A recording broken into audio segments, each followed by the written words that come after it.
Hello and welcome to Masters of Divinity. I am your moderator, JP, and I am here with Father Chuck. Hey, what's going on? And so glad you could be here. Folks, a question for you. Do you ever think about the future?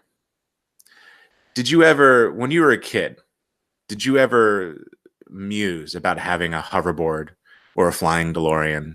Or I don't know, maybe you had thoughts of Logan's Run. Like maybe you thought you were going to have like a jewel in your hand, and when you turned 30, they were going to kill you. I don't know. What did that look like to you? How does the future look to you now that you're an adult?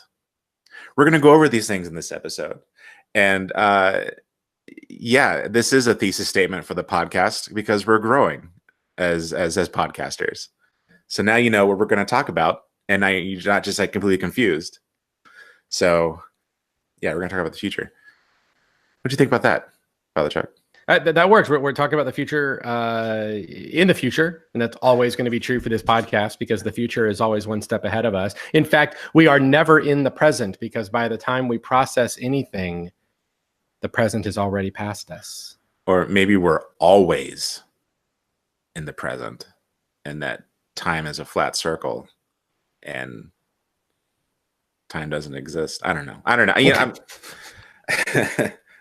I'm trying to go into directions with concepts made up by people who've written books that I haven't read. So, well, just as an aside to this, what I'm curious about as we're talking about the future is that like, because and I joked with you earlier, we're not just talking about the future, we're talking about the future. Like right. adding that the future, like the sort of pop culture, the future, like what we thought of as kids at the future. And, you know, so it's like an entity, a concept, but more than just sort of like the time space concept of, you know, then, you know, we're in the, there's the present, the past, and then the future, like, but more of like, you know, like you said, like Back to the Future, you know, those kinds of things. And I'm curious about this because I wonder how much of it is Western. Okay. And the reason I asked that is because a few years ago, I learned about the Malagasy people of Madagascar. Oh, yeah. I think we've talked about this on the podcast a while ago. I think so, yeah, where they have a different conception of time than the rest of us. Mm-hmm. They understand that they sort of see time akin to being on the back of a pickup truck that's driving. And so what you can see behind you in full clarity is the past. The present is in your periphery, so it's not coming into focus yet, but the future is behind you, and you can't, so no one knows the future. And, you know, and so I wonder like how much of it, because for us in the West, we tend to think of time as a, you know, straight line, and that we're sort of looking toward the future and the past is behind us. Yeah.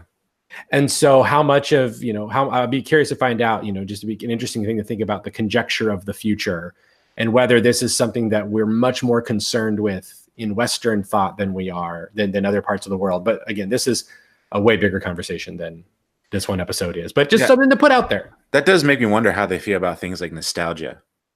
Right. You know, are they, because I feel like looking at it from that point of view, it's kind of like your past and your future kind of connecting together. It's like puzzle pieces, and it's almost kind of sort of like fitting together. And yeah, I mean, I understand that, well, the Malagasy have like a very rich relationship with their ancestors to the extent that like on the anniversary, like some areas of Madagascar, that on the anniversary of like an ancestor's death, they will actually exhume the bones and like have some kind of celebration with the bones as sort of like a way to keep the ancestors as part of the current life. So there's definitely a rich understanding of history there that that's very different than us, who we tend to sort of, you know, relegate people to the past. They're sort of, you know, crystallized in the past or something, but the future is really what we care about. And it kind of leads to what C.S. Lewis refers to as chronological snobbery, which is the idea that if it's new or future, then it's more valuable. Interesting. Well, let me ask you this, Chuck. When you were a kid, did you ever think about the future? Did you ever fantasize about the future as you were like informed by, TV and movies and stuff? One of my first thoughts about the future, believe it or not, came from the 1989 Batman. Okay. Because I thought that movie took place in the future. Because, which is kind of weird in retrospect, because it almost looks like it took place in the past. But I think it's because the first song that you hear of Prince, it's being played on a boombox at the beginning of the movie, and he talks about the future. And I think it was my little, like 7-year-old brain was like, oh, it's the future. And so I believed, so that's where I first started thinking about the future as a concept. And then of course Back to the Future 2, right. Was something that I saw, and that really kind of put it all into my mind of what the future could, what the future was in terms of technology and all of that kind of thing. And I've had a long kind of interest and obsession with the concept of the future, because I loved I see the math coming in. Oh, we've got another master. Look who it is. I turned around and I came home just for you two. Welcome back. I mean, I should say welcome. Welcome to the show. Matt is here, everybody. Yay! He's sort of like our Kramer right now. He just sort of shows up like, hey, mid-scene. I should have kicked open a door and running in. Chuck was just telling us how he envisioned the future or not how he envisioned the future, but how he thought about the future when he was a kid. Yeah, so I'll wrap it up to not drag it out too much. But Back to the Future 2 really kind of shaped my idea of like technology and things like that. And so I was always now suddenly, like, as a result of that, very intrigued by anything that sort of depicted what the world could be like, how the world could be better as a result of technology and things in the future. I always loved books that had sci-fi art that was, very speculative, science fiction type things. Like I loved, to this day, still love going to Epcot because I love Future World at Epcot and the idea of, like the land using like hydroponic technology so that we can have better crops. I love the architecture. To me, Epcot, by the way, looks like the future. Like that's what I think the future is supposed to be. I think it's supposed to be that kind of rounded corners, sans serif fonts. Like I want to wear some kind of jumpsuit. And I thought, and of course, Star Trek: The Next Generation to me also carried what I thought the future looked like.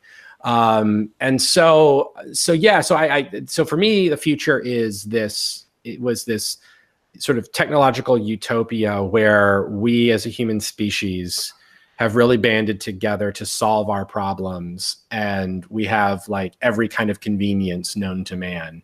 Yeah. And when I was little, I sort of felt that the year 2000 was like when it all was going to change. It like somehow like in the year 2000, it was going to be, flying cars and wearable tech and neon clothes. Like I don't know, for some reason I just always thought like the year 2000. Well, we'll get to the year 2000 because I feel like they tried to, like, when the year 2000 happened, they tried to make it the future.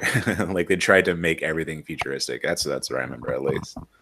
But speaking of the year 2000, do you guys remember the little the bit that Conan O'Brien used to do on his show? Oh my gosh, yes. In the year 2000 with Andy Richter.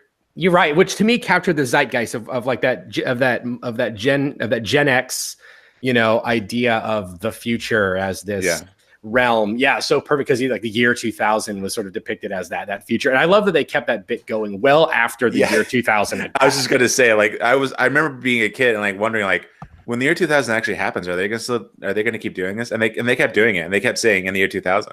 Yeah, until he went to TBS, because I guess NBC retained the rights to that. So then they started doing the year 3000, and it wasn't nearly the same. Do you remember that, Matt? I don't know if you were you a Conan O'Brien watcher when you were a teenager? No. Okay. Well, that's cool. When I was a kid, like I think the first time I sort of learned about the concept of the future was definitely Back to the Future 2. And like I took it so literally that I thought the future was in the sky. Oh, wow. Like you thought it was like a place. Yeah. Because you could go visit. Yeah, because if you remember Back to the Future 2, they get in the DeLorean, it flies into the sky, and then most of those credits take place in the clouds. Oh, that's right. That's right. And then they appear in Spring Valley in the future. And so like my 6-year-old brain was like, oh, they flew to this place called the future that's like a city in the sky. That's awesome. But then everyone, my cousin and my parents sort of explained to me what the future actually means and blah blah blah. I'm like, oh, so we'll have hoverboards one day. And when I said that to my dad, he said, oh, well, yeah, but I actually used to have one. My dad trolled me for a good couple of days with that. Do you because I was, huh? It sort of reminds me of all the people who claimed that like the hoverboards in the movie were like actually working things. Yeah. And I just remember for 2 days like begging my dad, show me the hoverboard.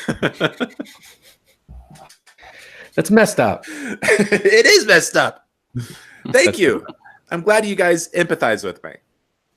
But yeah, that's the Back to the Future 2 is definitely sort of my the first time I was sort of introduced to the concept of the future, and I started to kind of like, to dream and wonder a little bit about that, especially when you were a kid. I thought about it a lot. Like I remember when I was a kid, I used to build cities out of like blocks and Legos and stuff, and like try to imagine like what a futuristic underwater city would look like, or a futuristic like moon city would look like. I used to buy model cars and Legos and just kind of mishmash all that together. And I used to think that one day I was going to be like a architect and like build all these cities. Oh yeah, that would have been yeah. Like it makes me think of when I was in 4th grade. We were studying Florida history, and there was a project about Florida in the future, and we were required to write a paper on what we imagined the world was going to be like in 2010. Mm-hmm. And I was like, I believed we were going to be living in air-conditioned domed cities, and that cars would travel on like laser guided tracks. And, sort of the dark side of it is I sort of assumed that the outside would just be so polluted that we'd have to live in like domed cities. But that's yeah, there was definitely there's definitely more optimism when I was a kid. And I think like, and what's funny is that, I kind of started to be a bit more realistic about it as I was kind of getting older. And I kind of started to think, well, the future is probably not going to be that different from now. But then there was this commercial that came on that was from AT&T. And they recently did a retrospective on the commercial because it was directed by David Fincher. And they made all these like bold predictions about what technology was going to be like, in 20 years. And they were actually right about everything. Like there's a part where a guy's like talking to his wife on a watch in the Grand Canyon. I remember this commercial. ATMs, video, like FaceTime stuff. I had to go back and watch it, but I remember watching that. And then like just recently, like a couple months ago, they did a retrospective, and apparently they were like right about everything. And so that actually kind of informed like how I started to view like the future is probably gonna be the same, but like more convenient technology. Right. So Matt, did you ever envision the future? Ever fantasize about the future when you were a kid? No, you all make me feel like I lacked vision. I don't feel like I ever really thought ahead to what I thought the future was going to look like, other than trying to figure out what I would be doing in the future, if that makes sense. I think I was just maybe I'm just very narcissistic is what I'm finding out right now. I was just like thinking, oh, what am I going to be doing in the future kind of a thing. But I do think that Back to the Future and Star Trek gave me like, hope that I wonder what kind of cool stuff we'll have. I don't know if I ever had enough imagination to believe that we'd be flying around in spaceships and transporting ourselves from one place to the other, but I hoped that we would be doing something cool by now. At least hoverboards, right? Yeah, I mean, hoverboards I feel like should exist at this point. Yeah. I How mean, have we not figured that out? And a real hoverboard, not like some gigantic thing with propellers that somebody stands on and calls a hoverboard. well, I was going to say, arguably, because they call those segways without handles hoverboards, and it makes me irrationally mad. Nothing about that is hovering. That is a rolling. That is a rolling board. It's a rolling board. It's about to burst into flames. It's also accidents waiting to happen, and they fly out from under you. But that's a different story. But no, I like hoverboard. Probably not. Just one dream. I only wanted the one dream. I couldn't care less if we had flying cars and spaceships and teleporters and laser guns. I wanted a skateboard with no wheels, guys. I don't. Did you guys think that maybe one of the reasons why I wanted hoverboards because I felt like it would just be really easy. Like skateboarding was hard for me when I was a kid because I was a little fat kid, so I had no balance. I was like, hoverboards are probably way easier. No, they used to be way harder. Yeah, they've got to be so much harder because there is nothing. Like you think standing on a skateboard is all about balance, but you still have 4 points of contact with the ground, and then the board, kind of moves back and forth. But imagine no contact with the ground. Yeah, like any little tilt, and the whole thing's gonna flip over.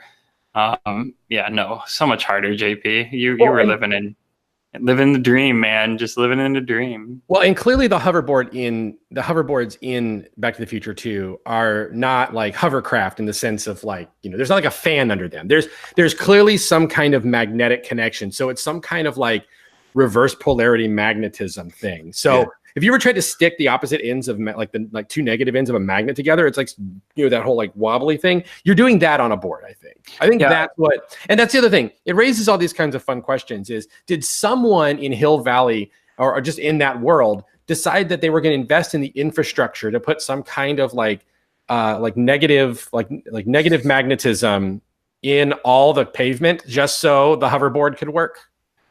Well, no, man, I think I always thought it worked with like the Earth's magnetic pole.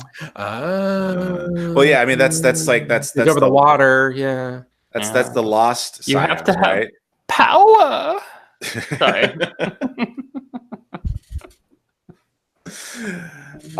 God, guys, I love that movie. That's so great. Let's just change and do the whole episode about that movie. How about that? Back to the Future 2. Well, we should do a 3-part series about Back to the Future. We've been doing this podcast for 3 years. We haven't done that. We will. Should do we should do an entire podcast only about Back to the Future and do 3 years of that.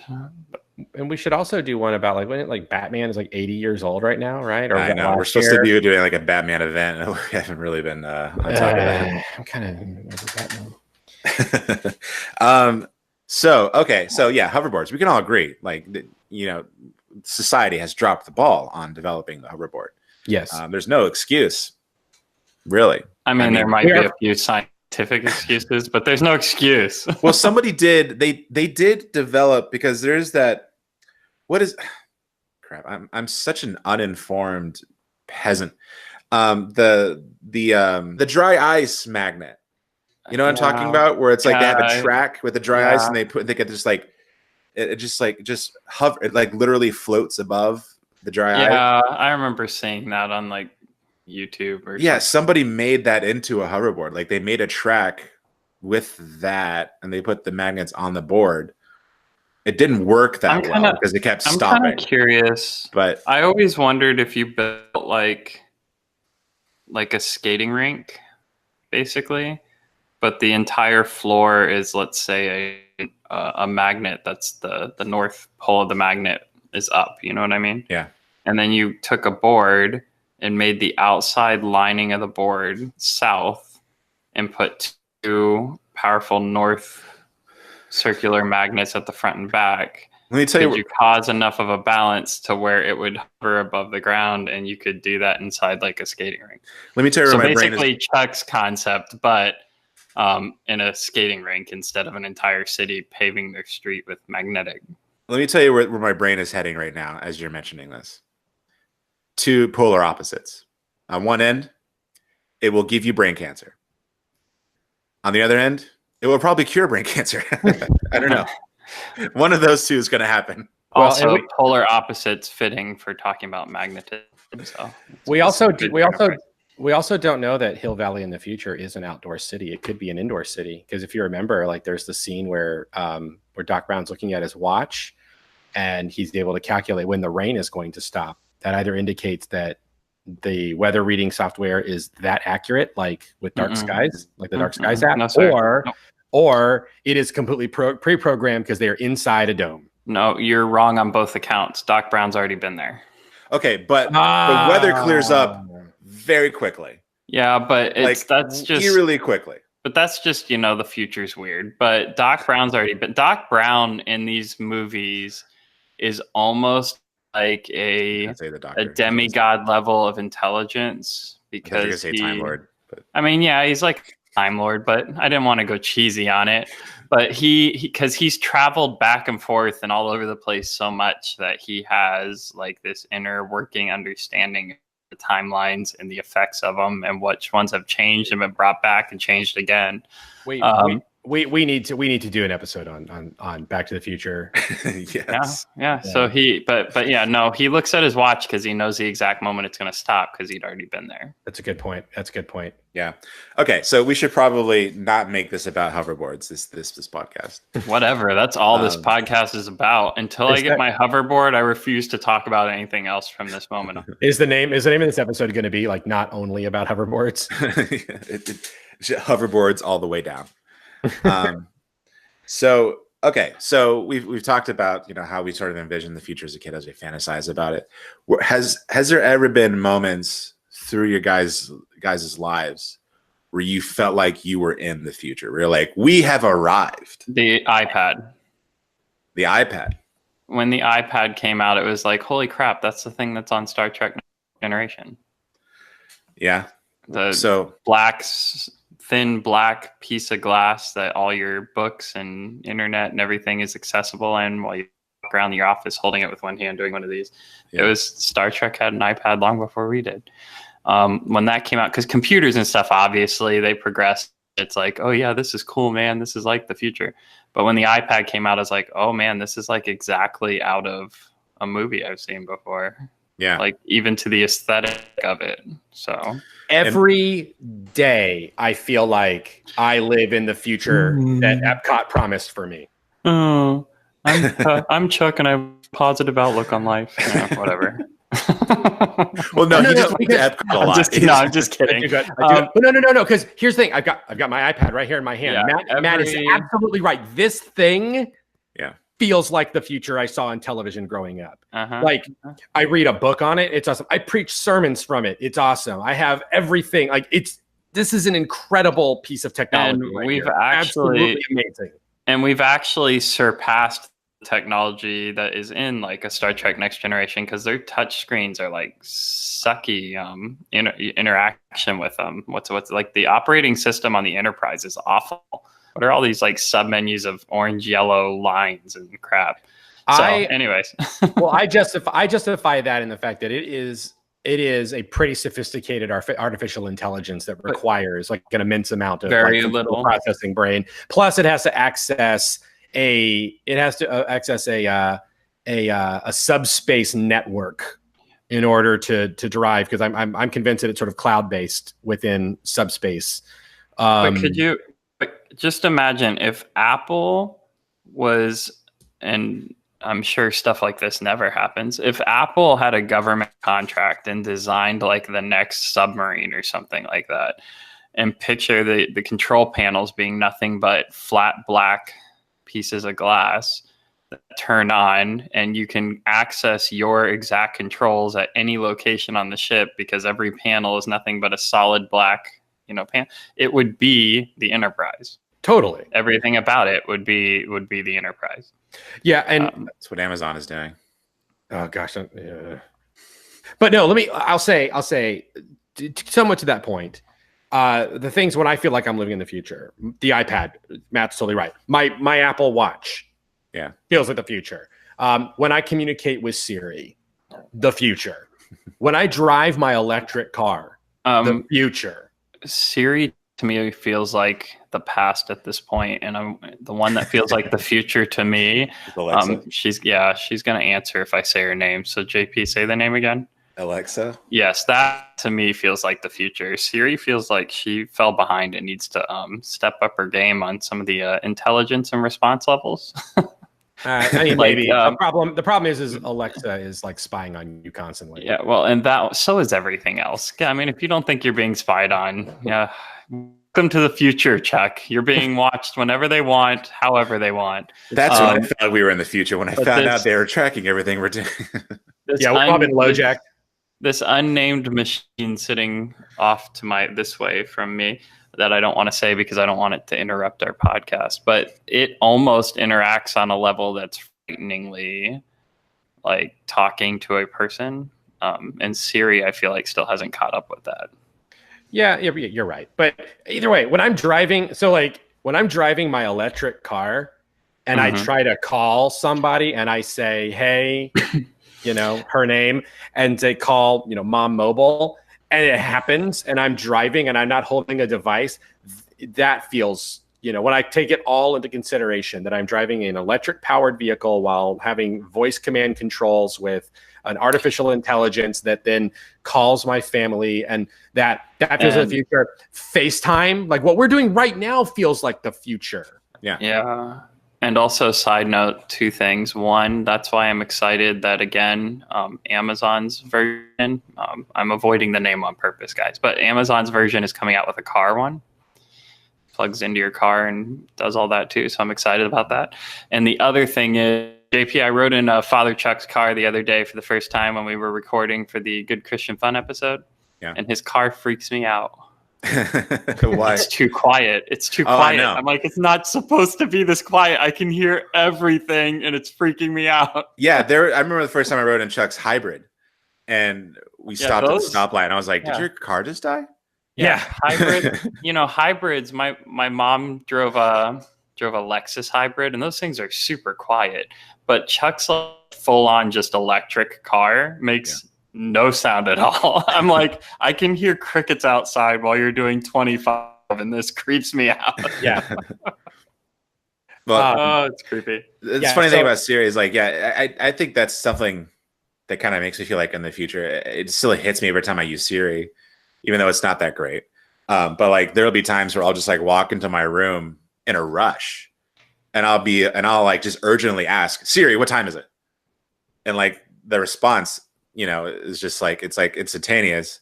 And I'll just take a minute and be like, wow, I just asked a computer to tell me something and it told me. And it's it's like living my life with me. Like, right. Well, the other one I wanted to say too is when I ride the Bright Line.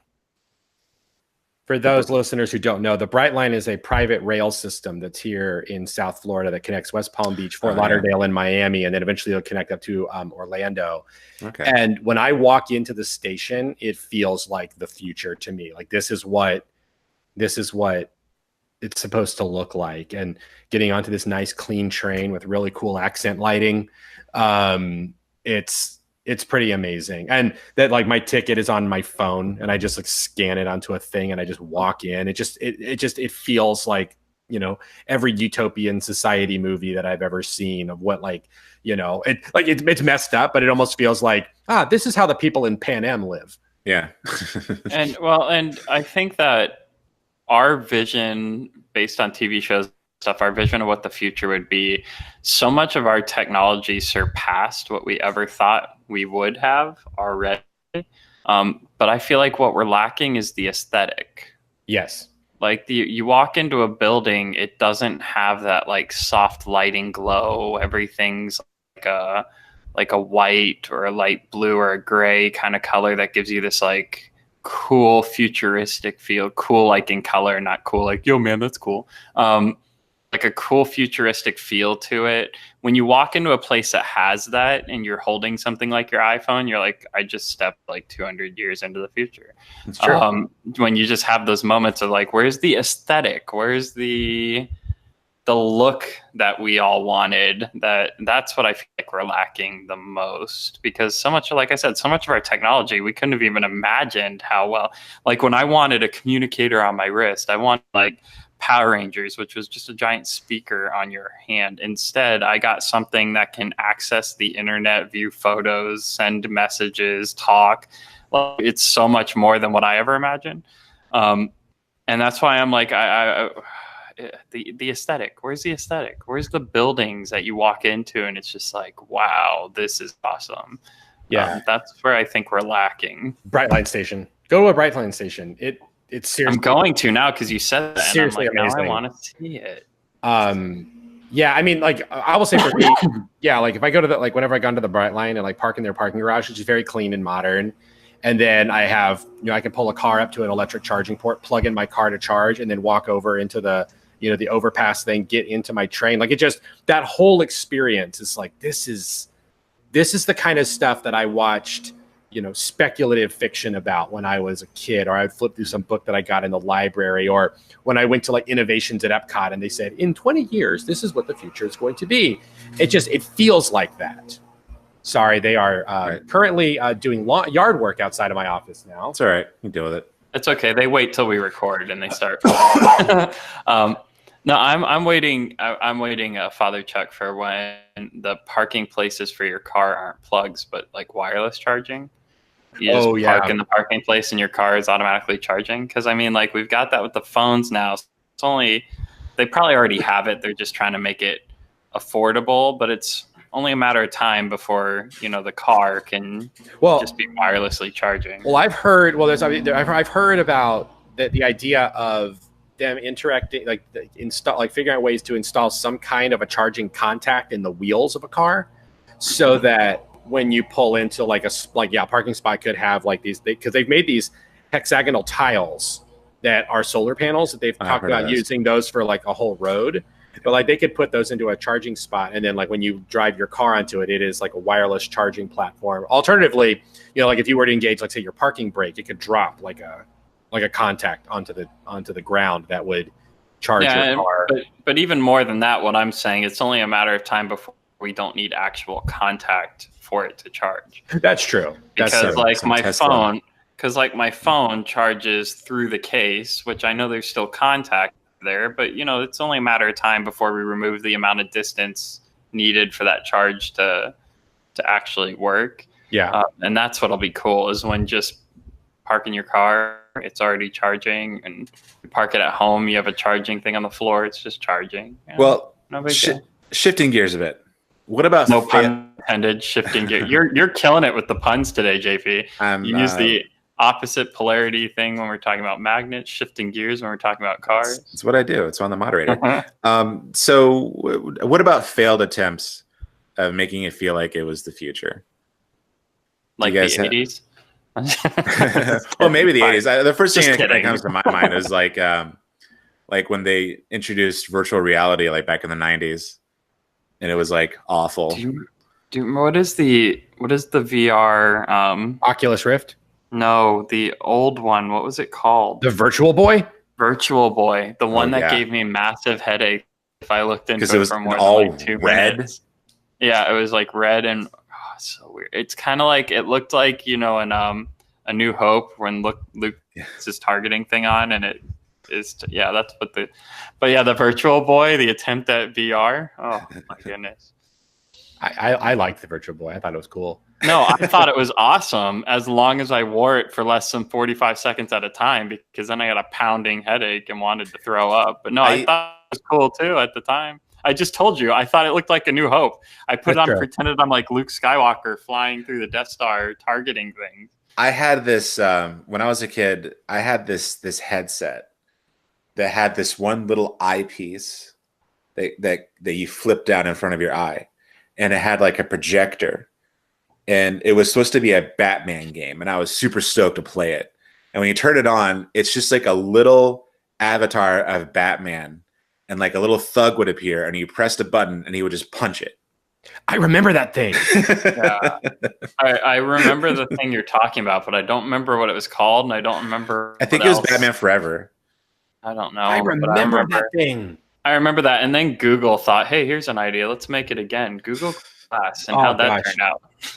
Yeah, I was going to say failed attempt at the future. Google Glass. I was going to say Google Glass, I think, is probably the most like current and shocking moment of like where we failed at something futuristic. But at the same time, I feel like when you, I think we sometimes look at stuff in movies that are, here's what we think the future is going to be. And sometimes like, that's kind of cool. But when it comes to reality, I think like VR is really awesome. But the problem with VR is that it requires you to have to wear a bunch of junk. Yeah. And I don't think, and you look goofy outside of it. I think that when it requires more ephemera, right? Like a headset, gloves, like all of that, it doesn't really catch on. It is. I think it has a specific use. I think it's fun for games. Yeah. I mean, I like the one thing that I think is awesome and I want one really bad is I would love to get like an Oculus, setup that you could use augmented reality, which I think augmented reality is way more exciting than virtual reality. Yeah, I do too. But I think that like a heads-up display augmented reality thing that hooks up to a camera attached to a drone that basically allows me to feel like I'm in the cockpit of a tiny helicopter. Yeah. That like when I turn my head, it looks around, I control it. That to me is, I control it with a little joystick, whatever. I think to me that is like, that's a futuristic thing that I want to experience. And I know that they have that stuff now. It's quite expensive, but that to me is where things like virtual reality and Oculus Rift and stuff, games. And I think the idea of like putting on a bunch of stuff and sort of pantomiming a game and moving, I don't know that that's really ever going to catch on, but the idea of putting on a headset that sort of immerses you in a 3D world, I can see that totally catching on. Like when Matt and I went to Dallas and we tried out the Vive, that was pretty cool, especially it was really cool, but when you're the guy on the outside, it's really funny. I think I have video footage. I should probably add that to this. You need to put it in. Find the footage and put it in. It's pretty cool though. And the games are cool, but my favorite thing to do was it had this program where you could like paint. And the painting one was awesome. Create all kinds of art. Like you could like draw lines around you and walk through them and stuff, and you can like set them on fire. I was like, wow, I could do this like all day. It's like that's Microsoft Paint, except you're manipulating the universe.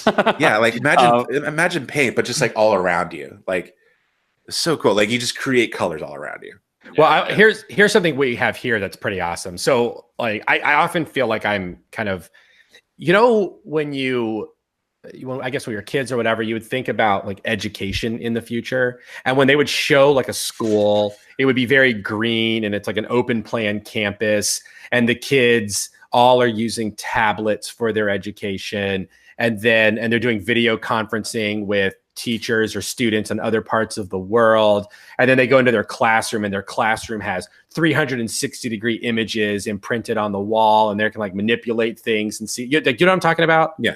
Yeah. So that's the school I work at right now. Because we have, I mean, it's a very open school. Seriously, it's like this open plan campus and there's constantly students out like laying in the grass and they have their laptops open and they're doing like video stuff with like other people. They do TED Talk stuff.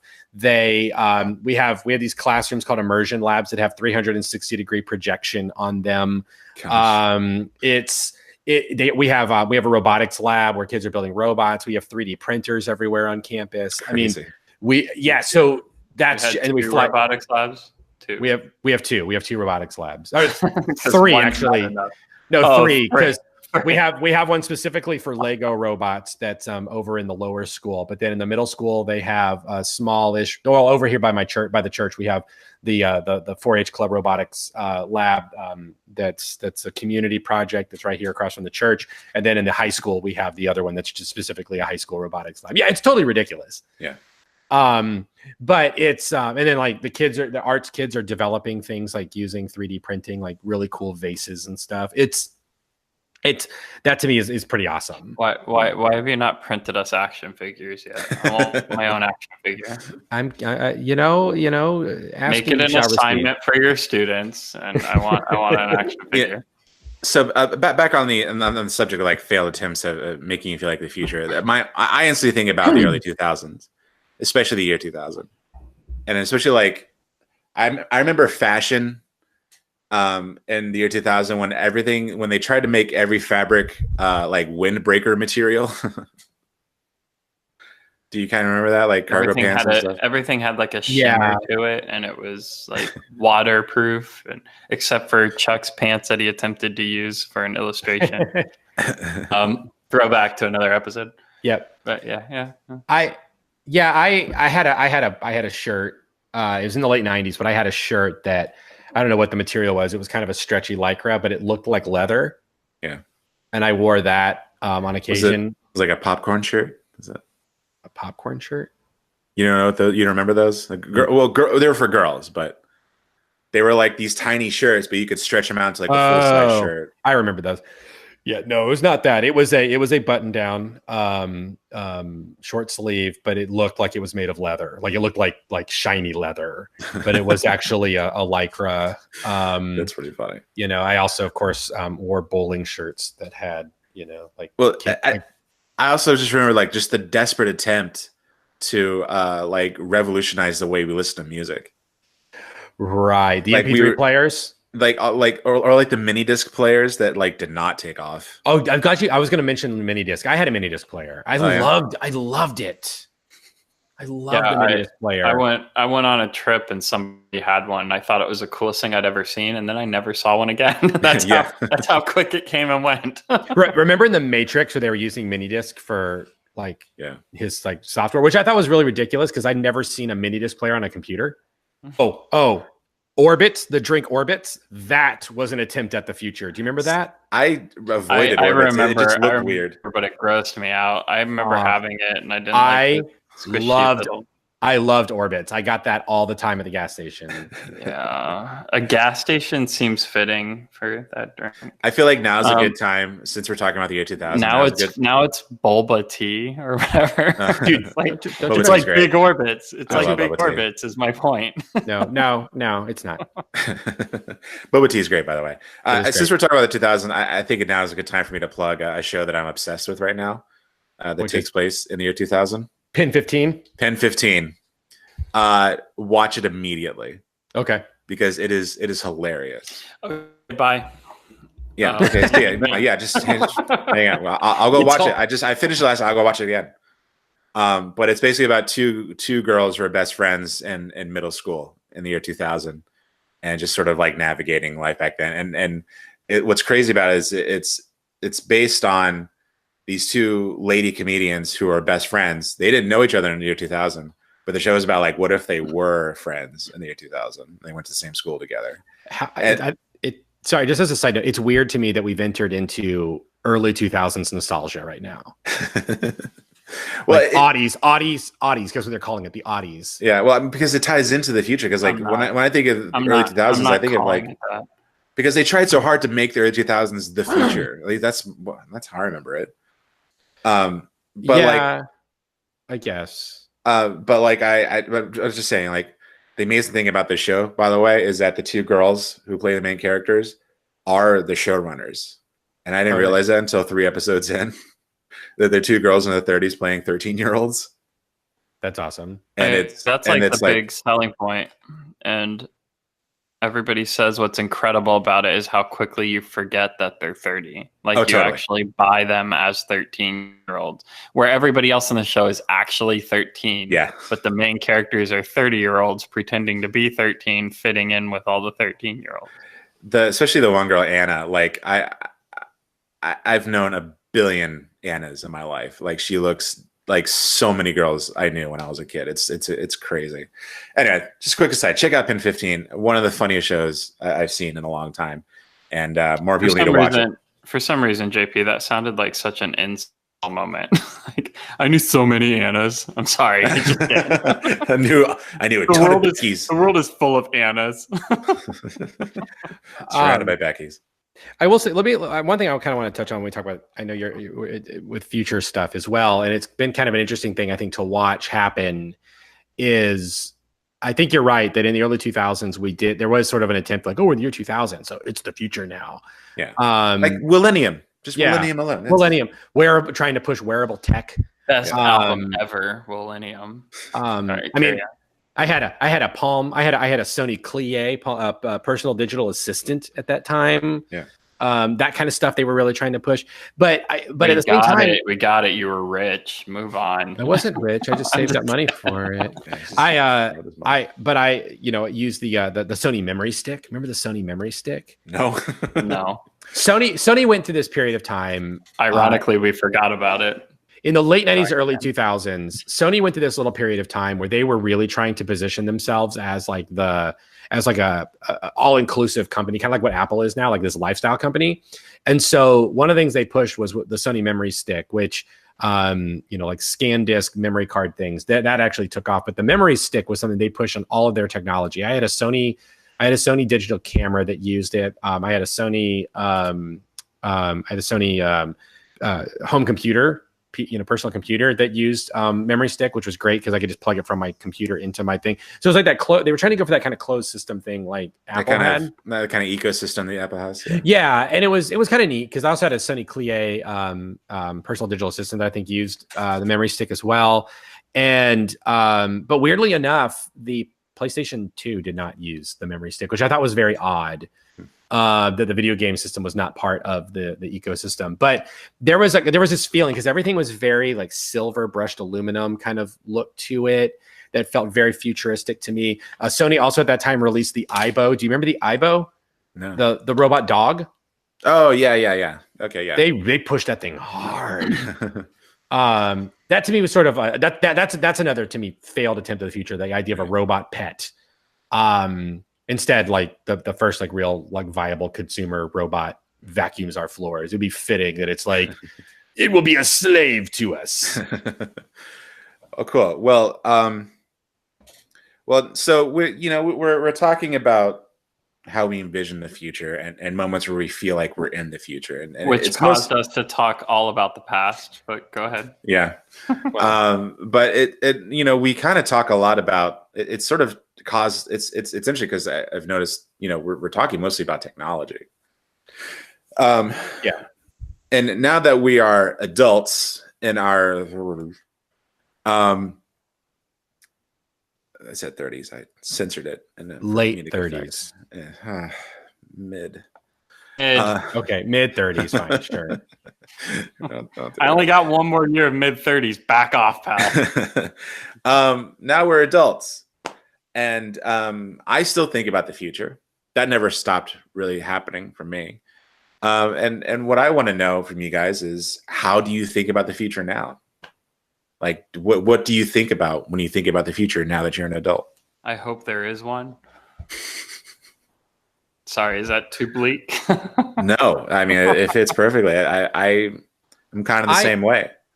Here's what I think. One of the things I noticed is that since the year 2000, our depiction of the future has been has skewed more toward dystopia. Yeah. And I know that this is something Brad Bird talked about as one of the reasons why he made the movie Tomorrowland. Was this, and as Matt commented about, we were talking about the past, but it's weird as it is to say, like, I'm kind of nostalgic for the future, because we've tended toward this very dystopian view of the future, and technology. I think part of it is that the fact that our technology is caught up to what we thought the future was going to be because we had a very technocratic kind of I can't think of like the right kind of technology or terminology for this, but this idea that, sort of like, I guess like a technopoly, I don't know. Anyway, technologists. But I think of the future. I mean, kind of what prompted me to suggest we talk about this was, you had mentioned when we did the episode with Good Christian Fun that your family was getting into cannabis farming. Right. And we were talking about this on the phone the other day, and I made a comment about cricket farming. And like, so I think of, for me, like agriculture, I think of very futuristically, and I think of renewable agricultural processes and things that we do with better land management. To me, that's very futuristic. It makes me very hopeful. I'm very interested in alternative protein sources. Like, we have the Impossible Burger, which is an entirely plant-based burger, but it, by all accounts, looks and acts like meat. I've been wanting to try that because there's actually much to my surprise, there's a couple of places here in Norman, Oklahoma that actually serves the Beyond Burger, I think. Yes, the Beyond Burger is served at BurgerFi here in South Florida, and it is amazing. I love the Beyond Burger. So I think of like cricket farming, crickets being something as part of our regular dietary. Like I see that, to me seems very futuristic. I'm waiting for our Soylent Green moment with the like Beyond Burger and stuff. Beyond Burger, well, people. Sorry, there is Soylent. You could have Soylent. That's yeah. But I think so. I think that these sorts of, when I look at what the kind of stuff that we can do in terms of climate science, like that makes me very hopeful for the future. Of course, when I start thinking about the fact that politicians have to agree to implement this stuff, I get a little less optimistic. Yeah. But I think ultimately that's where things are going. I think sustainability, renewability, I think that stuff is very futuristic, and I feel like it's going to happen. Whether it happens now or later is part of the conversation, but I think eventually it will happen. I think Miami might be underwater by the time we get wise to this stuff, but I mean, it kind of belongs underwater, right? Like it's sort of like Florida actually mostly belongs underwater. Yeah, all of Florida was supposed to be underwater. I mean, you guys will adapt. We dried it up so we could live here, and then we're like, why are there mosquitoes? You cleaned up the swamp so you could live in it, guys. I mean, so pretty much everything like south of Kissimmee is supposed to be underwater. I just see swampland. The fact that we like drained it and like built up all these piles of land and stuff, and we're like, yeah, we can live here. That's just not right. We weren't supposed to do that. How about putting mansions on barrier islands? The stupidest thing we've ever done. I was in Atlanta evacuating from Hurricane Francis or Jean back in our freshman year or our sophomore year sophomore year of college. And I was talking to a guy also from Miami on the MARTA in Atlanta. And he was telling me, he was an older man. And he said, when I was a kid growing up in Miami, we did not build houses over on the beach side. You didn't do that. He said, it actually goes back to the old song, from Sunday school, the wise man built his house upon the rock and the foolish man built his house upon the sand. He's like, well, you just kind of understood that you just didn't do that. That's funny. But you guys will adapt, right? It'll be like Waterworld in Florida. That's how I envision. I just hope I evolve gills like Kevin Costner. That would be pretty awesome. I'll drink my own pee. Which is funny thing about that, by the way. That is technology that apparently Kevin Costner swears by. Oh yeah, he does. Because he tried to use it to clean up the oil in the Gulf. Yeah. You remember that? Oh, I do remember that. By the way, here's another crazy future thing. In the science classrooms here at my school, they have this machine that it pulls ambient moisture out of the air and turns it into drinkable water. Wow. Like it's a water fountain, but it has no bottle. It's just constantly distilling the ambient humidity and turning it into drinkable water. Wow. It is incredible. So I would say, Chuck, pretty hopeful. Pretty optimistic. Yeah, I think long-term optimistic. Short-term, I don't know. Long-term, I'm pretty optimistic. I think we will figure this stuff out because I think when we look at the arc of human history, we've kind of, we do adapt and we do we did awful things with the Industrial Revolution, but then we immediately started trying, after a while we realized we needed to clean that stuff up. And I think we started to move in a better direction. I think it's what we do as a species. Cool. What about you, Matt?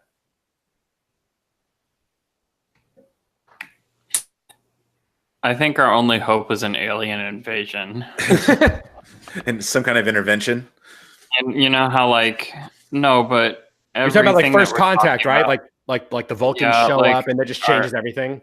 yeah, our only hope is that we go, oh crap, guys, if we don't unite, we're gonna disappear. Oh, it's like the Watchmen, the Watchmen scenario where Vite creates the monster that destroys cities, and Yeah, but I'm not gonna be a terrorist, JP. I don't want to create the thing that destroys us. But no, I feel like we have such a long way to go. But I think faith-wise, I mean, my faith is based on basically the understanding that long term, some things are going to get figured out. You know what I mean? We're gonna work this out. We're gonna have an amazing city people can live in, and all that kind of stuff. But I'm not the visionary. I don't see it. I just right now I'm like, okay, what do we do to make sure that we get through tomorrow? yeah. Well, you watched a documentary recently. Oh, look at the segue. Yeah. Oh, there's I another got failed skipped future on thing. The over. Segway. And it failed before Well I got to played, try one. Eric. I always Well want to try played. one. I You still ever wanna tried try one? it. They're No. awesome. Segway Steve at PBA, he had one. Yeah, I and remember he let me drive it. It was pretty awesome. Sorry. I'm so glad I was never like Segway Steve. Now you're jump to conclusions, Matt. Jump to conclusions, Matt. I'm okay with that one.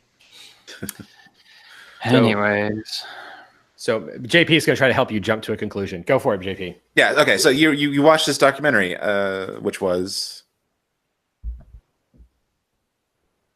what was it? What did I watch? Won't you watched be my the- neighbor? Won't You Be My Neighbor, the Mr. Rogers. I watched it twice. You watched it twice. Yeah, I had Heather watch it last night. Okay. So you liked So I it. watched it. I loved it. Well, I'm bringing this up because, like, we're talking about the future, and you were talking the way you were talking about the movie to me and to us and the messenger was about how, like, the sort of the end result of his way of thinking, and how, like, as he was aging and as he was kind of becoming more aware of what was happening around the world, he was starting to kind of question, are things going to get better? We're talking about, by the way, you haven't mentioned it in case our listeners don't know. We're it's talking Fred about Rogers. Fred Rogers. Mr. Rogers from Mr. Rogers' Neighborhood. Well, I said it was a Mr. But- Rogers documentary. But if somebody is listening to this podcast, they've heard of Won't You Be My Neighbor, because that's a lot bigger than us. So Yeah. if they found us, they know that. Yeah. But yeah, the Mr. Rogers Neighborhood documentary, Won't You Be My Neighbor, and it was incredible. I watched it at work, and I sent JP and Chuck a message and was like, I'm really glad that I'm working by myself tonight and that nothing happened for about 3 hours, because otherwise I'd be crying my eyes out at work in front of everybody. And I'm glad that wasn't the case. But the documentary is so incredible, and just this guy's vision of how to reach people and interact with people and bring love and hope into the world. But then at the end of it, it takes this turn, whereas he got older in life and 9/11 happened and they asked him to come back and comment on it. And he basically was overwhelmed by kind of the idea of, was any of it worth it? Like, does it really make a difference? What am I going to say? Is it going to do anything? But again, then there's a shift and it ends on such like a hopeful moment, where you get this glimpse of all these people who he's touched personally and how they are better people and have a hope for something better because of him. And like how that's our goal and hope for the future, is that our interaction with whoever we come in contact with, we have a little role in sparking a desire in them to reach out to the next person in love and hope and joy. And that's kind of like the infectious idea that can change the world, is come be a part of this. Like, instead of fighting each other all the time, that's what we like to do. We like to argue and fight and not listen anymore. But How do you think that sort of affects your outlook on the future? Well, I think it lines up a lot with, I kind of jokingly said it, but I think it actually lines up with it, that my view of the future is I don't know if anything's going to get better in our lifetime. I don't know if it's going to get better in our children's lifetime, but I'm hoping it does. But I have a hope for the future because of faith and things like that. But my hope is that my being here will at least nudge things one step more in the right direction. We might not see some kind of like worldwide moment of peace while we're around, but I could be one more step toward that. And the people I come into contact with can start to take one step in that direction because they came into contact with me.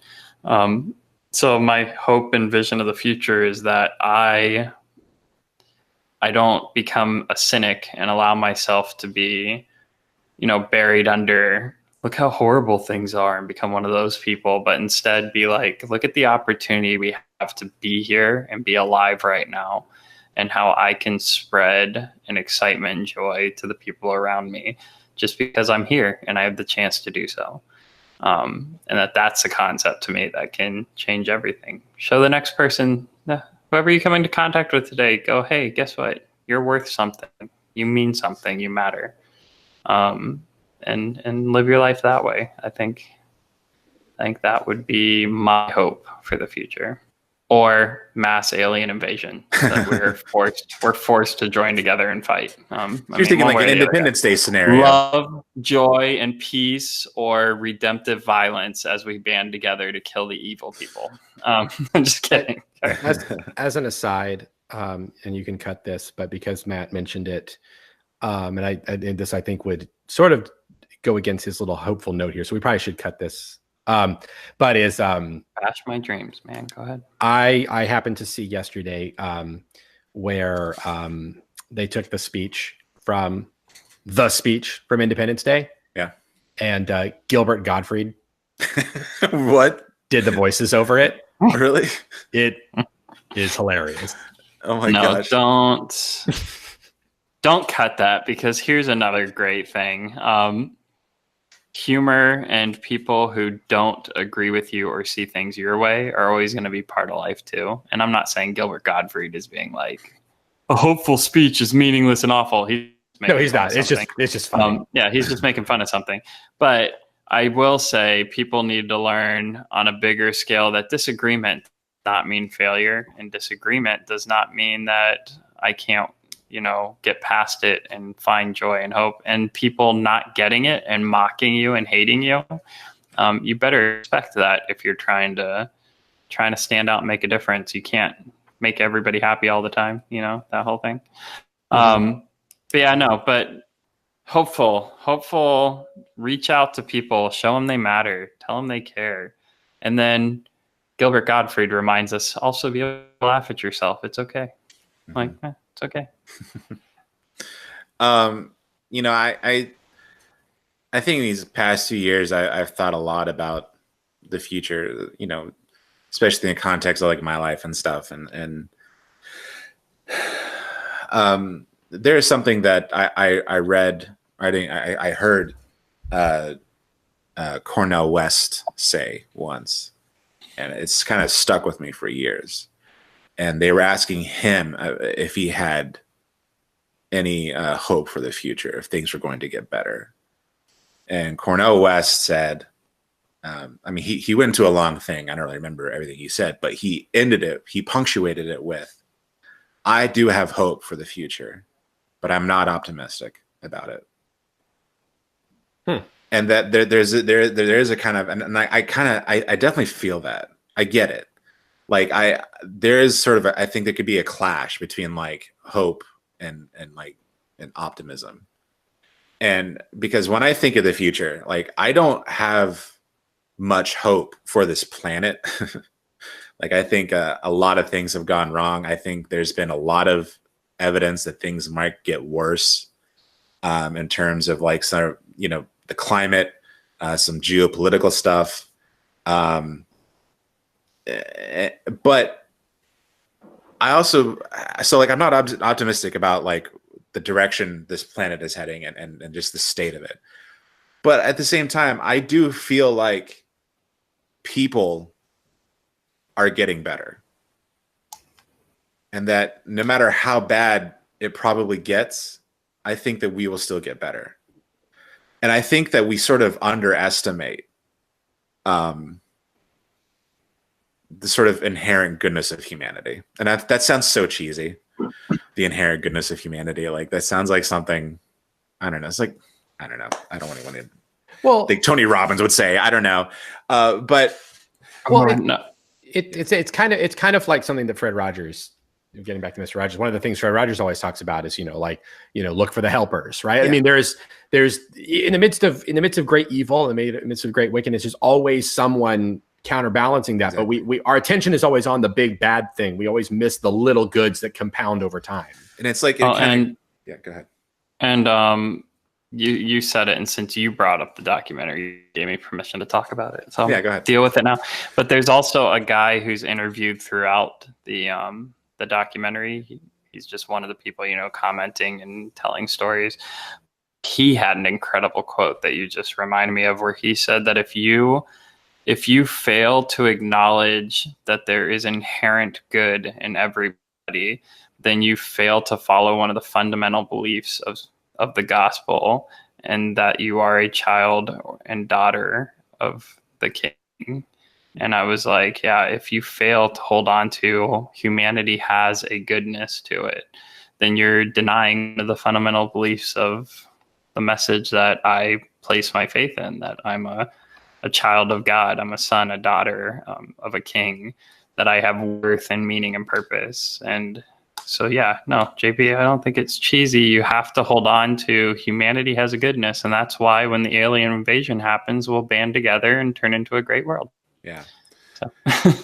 And that is one thing I'm actually very optimistic for, which is the alien invasion. The invasion? Yeah. I don't have hope for that, but I'm optimistic about it.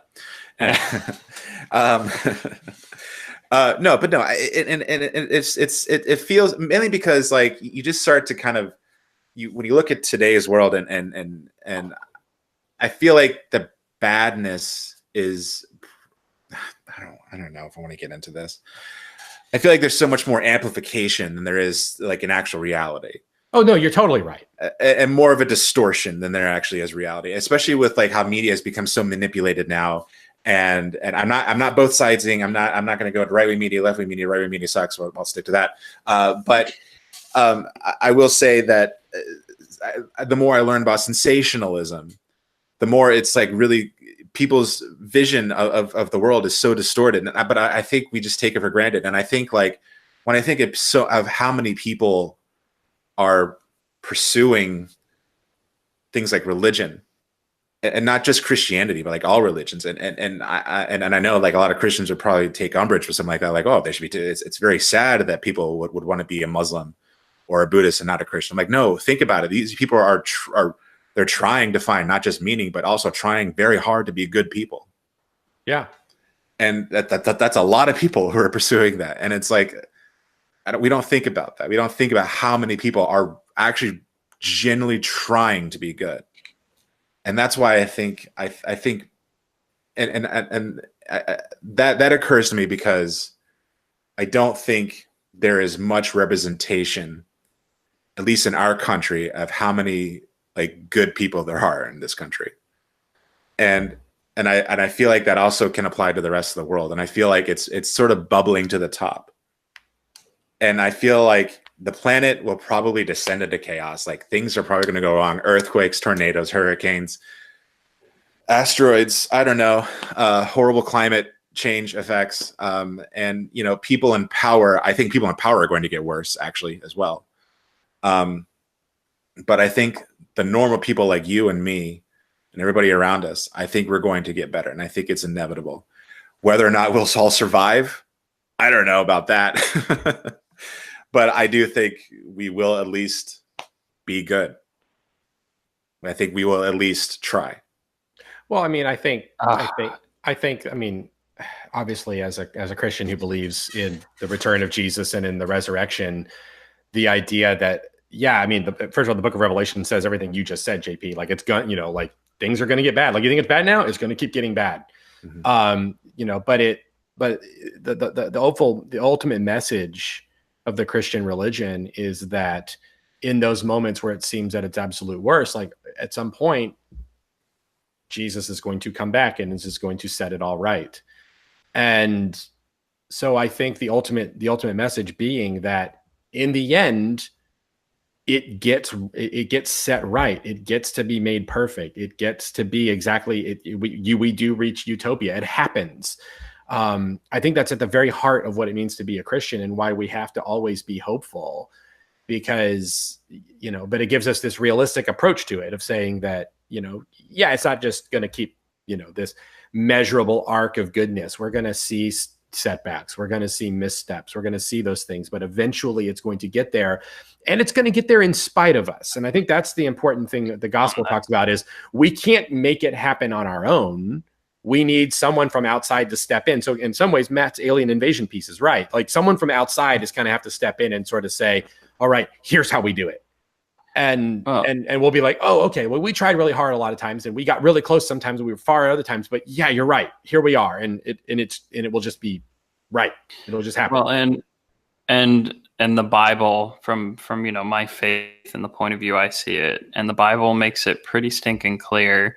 And you can believe what you want to believe about the Book of Revelation. You can say it's literal. You can say nothing about it's literal. You can say it's just a great story.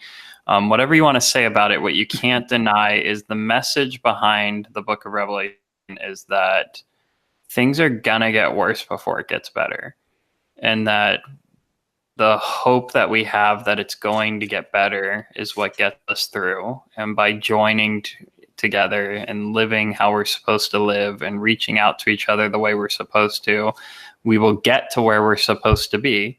But we have to remember it's going to be rough along the way and it's going to get worse. And hopefully we're, the hope is always that we're at the end of the worst and we're starting to move the right way.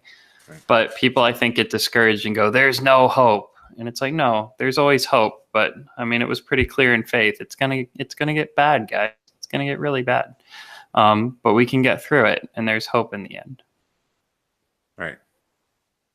Yeah. So alien invasions. That's.